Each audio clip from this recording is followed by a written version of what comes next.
चंद्रपूर शहर व जिल्ह्यामध्ये दारू दुकानांचे स्थानांतरण करताना, नवीन दारू दुकान वाटप करताना जिल्हाधिकारी श्री अजय गुल्हाने, पोलीस अधीक्षक श्री अरविंद साळवे, राज्य उत्पादन शुल्क विभागाचे अधीक्षक संजय पाटील व जुने अधीक्षक ढोंकर, तसेच महानगरपालिकेचे आयुक्त राजेश मोहिते, तालुका उपनिबंधक कार्यालयाचे उपाधीक्षक राऊत या सर्वांनी मोठी देवाणघेवाण करून 18 ते 20 कोटीची देवाणघेवाण करून बनावट कागदपत्र तयार करून अनधिकृत पद्धतीने नियम डावलून दारू दुकानाचे वाटप केलेले आहे, स्थानांतरण केलेले आहे। याबाबत जिल्हाधिकारी अजय गुल्हाने, पोलीस अधीक्षक अरविंद साळवे यांच्यासह सर्व दोषी अधिकाऱ्यांची आज आम्ही इकडे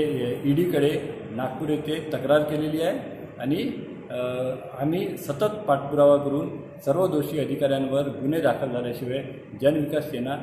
स्वस्थ बसणार नाही, हा आमचा या अधिकाऱ्यांना इशारा आहे। व हे आमच्या चंद्रपूरच्या जनतेला आम्ही सुद्धा आहे, कारण की निवासी जागेमध्ये परवानगी नसताना दारू दुकानाचे सर्रासपणे वाटप करून जनतेला त्रास देण्याचा प्रयत्न यांनी पैशाच्या अभ्यासापूर्वी केलेला आहे। त्यामुळे त्यांना जबर शिक्षा झाल्याशिवाय आम्ही जनविकास सेना स्वस्थ बसणार नाही।